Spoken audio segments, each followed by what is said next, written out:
नमस्कार, स्वागत है आपका टीएनपी न्यूज में और मैं हूं आपके साथ स्मिता उपाध्याय। सेना में बहाली को लेकर केंद्र सरकार की अग्निपथ योजना को लेकर पूरे देश में बवाल मच रहा है। जो युवा हैं वो सड़कों पर उतरकर उग्र प्रदर्शन कर रहे हैं और लगातार इस स्कीम को वापस लेने की मांग कर रहे हैं। युवाओं को विपक्ष का भी भरपूर समर्थन मिल रहा है और विपक्ष भी केंद्र सरकार पर इस स्कीम के खिलाफ हमलावर है और कह रहा है कि ना ये राष्ट्र हित में है और ना ही यह युवाओं के भविष्य के हित में है। तो आइए जानते हैं युवाओं से और देश की जनता से कि आखिर उस स्कीम पर उनका क्या नज़रिया है, वह स्कीम को सही मानते हैं या फिर वो इसके अगेंस्ट में है। आप बताइए कि अग्निपथ योजना पर आप क्या सोचते हैं, क्या ये युवाओं के लिए सही है? जहाँ तक कि मेरा मानना है कि ये अग्निपथ योजना जो सरकार के माध्यम से अभी हम लोगों के बीच में आई है, यदि किसी प्रकार की उसमें समस्या है और युवा उसमें असहमत है तो उसके लिए जो है शांतिपूर्वक उसके लिए हमें सरकार से मांग करनी चाहिए, ना कि किसी सरकारी सामान को या किसी सरकारी प्रॉपर्टी का हमें उसको जलाना चाहिए या उसका नुकसान नहीं करना चाहिए। जहाँ तक मेरा मानना है, यदि आपको किसी चीज़ से असहमति है, यदि हम अपने घर में ही हैं, ठीक है, और मुझे मेरी पिताजी के डिसीजन से मैं सेटिस्फाइड नहीं हूँ, उनका मानना है कि भाई मैं डॉक्टर बनूँ और मेरा मानना है कि मैं इंजीनियर बनूँ, और हमारी मत नहीं मिल रही, तो इसका मतलब ये तो नहीं कि मैं अपने घर को जला दूँगा। ये मेरे हिसाब से ये सही तरीका नहीं है। अच्छा, युवाओं का प्रदर्शन का जो उग्र तरीका है वो आपको नापसंद है, लेकिन क्या आप इस स्कीम से सहमत हैं? क्या स्कीम के आपको लगता है कि स्कीम युवाओं के लिए सही है? देखिए, ऐसा है कि एक तरीके से देखा जाए, ठीक है, तो ये ठीक भी है और दूसरे पक्ष से देखा जाए तो ये गलत भी है। इसके लिए पूर्णतः समर्थन देना मैं उसके योग्य अभी हूँ नहीं, क्योंकि जहाँ तक मेरा मानना है कि लोग आर्मी में इसलिए जाना चाहते हैं क्योंकि उनको स्थायी नौकरी चाहिए, या किसी भी नौकरी में। मैं भी अगर कहीं अभी जॉब कर रहा हूँ तो अब मैं किसी भी कॉर्पोरेट में कर रहा हूँ तो मेरे अंदर एक डर है कि मुझे कभी भी निकाला जा सकता है। यदि मैं किसी प्रकार से असक्षम रहा तो मुझे मेरी कंपनी निकाल सकती है, ठीक है। और आर्मी में आने वाले जो युवा होते हैं वो देशभक्त होते हैं, उनके अंदर हम लोग भी, हमारा एक समर्पण होता है देश को लेके, जिसके कारण हम सेना में अपने तन मन धन सबको लेके जाते हैं। एक माँ अपने पुत्र को बॉर्डर पे भेज रही है, अपने दिल पे उनका कितना बड़ा पत्थर रख के भेज रही है। कोई भी आप देख लीजिए कि बहुत कम लोग हैं जो सेना में जाने के लिए तैयार होते हैं, पर जो जाने के लिए तैयार होते हैं उनका कितना बड़ा हौसला होता है। उसको ये डिमोटिवेट करने वाला एक कार्य है, ठीक है। इसमें थोड़ी इम्प्लीमेंट की ज़रूरत है। हाँ, ये है कि इससे एक तरीके से एक अपॉर्चुनिटी भी है कि जो नहीं जाना चाहता है वो भी जाने की कोशिश करेंगे। इसमें काफ़ी सारी अच्छी चीज़ें भी हैं, इसको पूरा गलत नहीं कहा जा सकता, ठीक है। अच्छा, ये बताइए कि अग्निपथ योजना के आप पक्ष में हैं या विपक्ष में? मैम बिल्कुल पक्ष में नहीं है। मतलब बंदा क्या 4 साल तक नौकरी करेगा, उसके बाद उसको पेंशन मिलेगी 11 लाख रुपए, उसके बाद क्या करेगा? वो ठेला खेलेगा हैं? इससे बढ़िया वो 4 साल पहले से ना कर ले।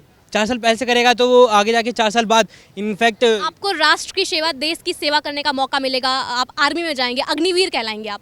मैम माना कि हम अग्निवीर कहलाएंगे, कब तक? 4 साल तक। उसके बाद क्या फैक्ट्री में काम करूँ मैं? हैं पेंशन ना, उसके बाद पेंशन मिलने वाली है मेरे को ना, समझ रहे हो? बहुत सारी राज्य सरकारें भी इस पर आरक्षण दे रही हैं। असम राइफल्स आरक्षण दे रही है, आपको सीएएफ में आरक्षण मिल रहा है, और पहली बात कि आप के ऊपर अग्निवीर का टाइटल होगा तो इससे काफ़ी आपको आरक्षण मिलेगा। तो मेरा तो वही सवाल है ना, मैं लेके क्या करूँगा? क्या घर में एक दीवार पे टांगना है क्या मेरे को? मतलब किसी को शो ऑफ करना है कि हाँ मेरे पास ये सर्टिफिकेट है, अग्निपथ का ये सर्टिफिकेट है, आप देखो। क्या मैं क्या करूँगा उसका? 4 साल बाद तो मेरे को फैक्ट्री में काम करना है, उससे पहले मैं कर लूँगा। अभी जैसे कि ये भाई बता रहे थे कि मैं अग्निवीर का टैग लेके घर बैठूंगा, ठीक है।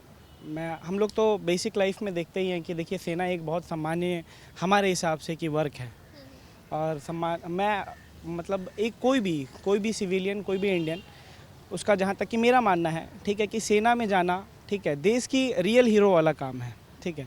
अग्निवीर का टैग देखिए हमारी तो इसके हम एज क्राइटेरिया में ही एलिजिबल नहीं है, ठीक है। नहीं तो अगर हम लोगों के टाइम पे अगर आता 4 साल ही सही, पर देशभक्ति करने का तो मौका मिलता ना, ठीक है।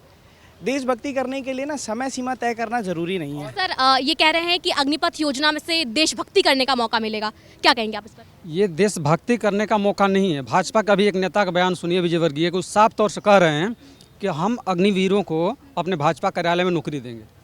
तो ये देशभक्ति के लिए मौका नहीं दे रहे हैं लोग। ये साफ तौर से है कि 4 साल के बाद रिटायर आइए, हम आपको अंबानी अंडानी की हम कंपनी में उनको नौकरी देंगे। साफ तौर से जब भाजपा के नेता ऐसा बयान दे रहे हैं, जो जिम्मेदारी उनके पास है, मंत्री हैं, वो कह रहे हैं कि इनको रिटायर होने के बाद हम भाजपा ऑफिस में नौकरी देंगे, मतलब सिक्योरिटी नौकरी देंगे। आपने कितने आर्मी पर्सन्स को सिक्योरिटी गार्ड में नौकरी करते हुए देखा है, आप बता सकते हैं? अब देंगे ना, अब देंगे, भाजपा के लोग अब देंगे। कितने सालों के बाद करते हैं? बुढ़ापे के बाद। आप 23 साल के बाद रिटायर, 4 साल के बाद रिटायर आ जाएंगे, यहाँ तक कि 4 साल के बाद शादी करने की आपकी उम्र होगी, उस समय आप घर आ जाएंगे, तो क्या कहेंगे माँ बाप? क्या कहेंगे बेटा रिटायर आ गया? मेरी बात, ये आप बताइए। पहले मेरी बात सुनिए, ठीक है? देश की सेवा करना है या पैसा कमाना है? फर्स्ट ऑफ ऑल ये बताइए। नहीं, मैं ये नहीं कह रहा, मैं 4 साल के लिए सहमत नहीं हूँ। एक सुन तो लो, मेरी भी सुनोगे, अपनी बताओगे या मेरी भी सुनोगे? 4 साल के लिए तो मैं भी समय सीमा के लिए मैं सहमत नहीं हूँ, ठीक है? पर मेरी जो सहमति है, ठीक है, मेरी जो सहमति है कि भाई देश की जो सेवा करने की, देश की सेवा करने के लिए जो है ना, हमें पर्टिकुलरली किसी स्वार्थ की ज़रूरत नहीं होनी चाहिए, जहाँ तक मेरा मानना है। और अगर आपको अपने बात को रखना भी है, ठीक है, तो इसका मतलब ये नहीं कि आप देश की प्रॉपर्टी, लोगों की गाड़ी, ट्रेन जला देंगे, मेरा घर जला देंगे, ठीक है? आप सेवक क्या? आप तो टेररिस्ट हैं, आप इनबाउंड टेररिस्ट हैं, आप तो देश के लिए घर में बैठे हुए टेररिस्ट हैं। कल को आपको कोई प्राइवेट फंडिंग देगा, कोई अच्छा फंड देगा, तो आप तो, बहुत सारे ऐसे अधिकारी भी सेना में निकले हैं जो AK-47 बेच देते हैं, लोग जानते हैं, इनसे इंट्रोड्यूस हैं, ठीक है? अच्छा, ये कह रहे हैं कि अग्निपथ योजना से देशभक्ति करने का मौका मिलेगा, क्या कहेंगे आप? देशभक्ति करने का और भी जरिया है। मान लीजिए 4 साल के लिए, उसके बाद आप जाइएगा तो आपको तो कोई जॉब तो देगा नहीं, उतनी नहीं बोलेंगे हम आपको रोजगार देंगे 4 साल बाद, आपको फिर वही स्थिति में आ जाना है। रोजगारी आपके पास 11 लाख रुपए करीब होंगे आपके पास, आप स्वरोजगार शुरू कर सकते हैं। उससे क्या होगा? 11 लाख रुपए से हमको मान लीजिए 4 साल आप बाद कोई बिजनेस स्टार्ट कर बिजनेस नहीं, अभी भी हम कर सकते हैं रोजगार। कहीं सिक्योरिटी गार्ड में जाएगा तो अभी भी 10,000 रुपये कहीं ना कहीं मिलेगा। देशभक्ति कोई तैयारी कर रहा है 5 साल से, आप उसी को 40 बरिस की नौकरी को 4 साल में कर दिए, उसको आप क्या समझ रहे हैं? 28 साल के है ना जी, मान लीजिए आप 21 बरिस में आप जॉब कर रहे हैं जो लड़का, तो 25 बरिस में तो रिटायर हो जाएगा। कितने लोगों को देखा है इस दंगे में जो 21 साल से कम उम्र के हैं, जो गाड़ी जला रहे हैं, ट्रेन जला रहे हैं? मैं आपको क्लिप दिखाऊं? कम से कम मैं नहीं तो कम से कम 50 क्लिप देख चुका हूं, ठीक है, जिसमें जलाने वाले जो लोग हैं ना, उनकी समय सीमा और आयु जो है ना, किसी की भी जो है, जहां तक मेरा मानना क्या लगता है आपको कि इसमें इस मुद्दे को एक राजनीतिक एंगल दे दिया गया है? ये राजनीतिक एंगल दिया गया है, 100% राजनीतिक एंगल दिया गया है। देखिए क्या होता है, एक तो पहले अपॉर्चुनिटी नहीं, ऊपर से हम कोविड से ऑलरेडी सर्वाइव कर रहे हैं, सबको जानता है, पूरा विश्व महामारी से तंग है, दुकानें चल नहीं रही, घर के राशन लोगों के डल नहीं रहे, उसके बीच में अगर एक अपॉर्चुनिटी 4 साल के लिए आई है। देखिए भारत सरकार मूर्ख नहीं है, 10% का आरक्षण अन्य विभागों में दिया जाना, फिर उसके बाद अन्य सिक्योरिटी डिफेंस में 10% का आरक्षण दिया जाना, ठीक है? आप पहले मेरी बात सुनिए, फिर उसके बाद आप उसको बोल रहे हैं कि ये अपॉर्चुनिटी नहीं है। आपको पता है 4 साल के कॉन्ट्रैक्ट बेस की नौकरी के लिए पिछले सरकार में लोग 10-10 लाख रुपए देते थे। आप लोगों को इन सब चीज़ों के बारे में भी पता होना चाहिए। देखिए अपॉर्चुनिटी को आप उसके लिए मांग कीजिए, ये नहीं कि आप किसी की प्रॉपर्टी को आप सरकारी, आपको पता है वो हमारे ही टैक्स से आता है। जब तक कोई चीज़, जैसे इंसान रिटायर होता है, आप बार बार कह रहे थे कि इस कानून में कोई संशोधन किया जाएगा तो आप इसके समर्थन में आ जाएंगे, क्या संशोधन चाहते हैं आप?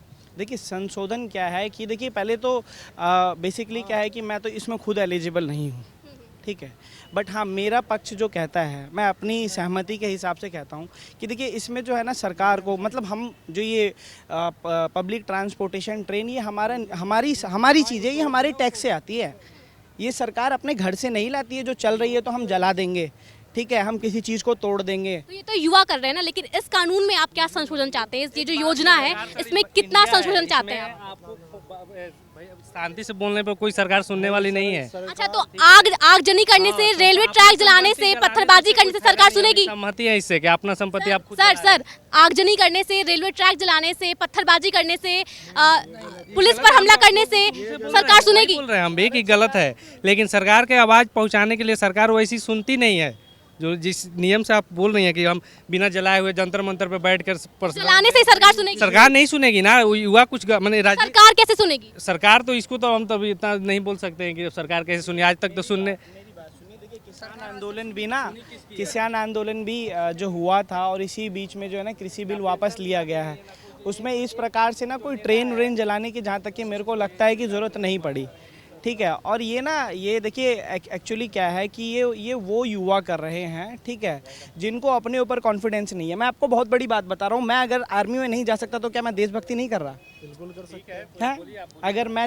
अगर मैं आर्मी में नहीं जाता तो क्या मैं देश के लिए समर्पित नहीं हूँ? ठीक है, ट्रेनिंग सेंटर बोलो उसको। हाँ, आप 25% जाएंगे वहाँ।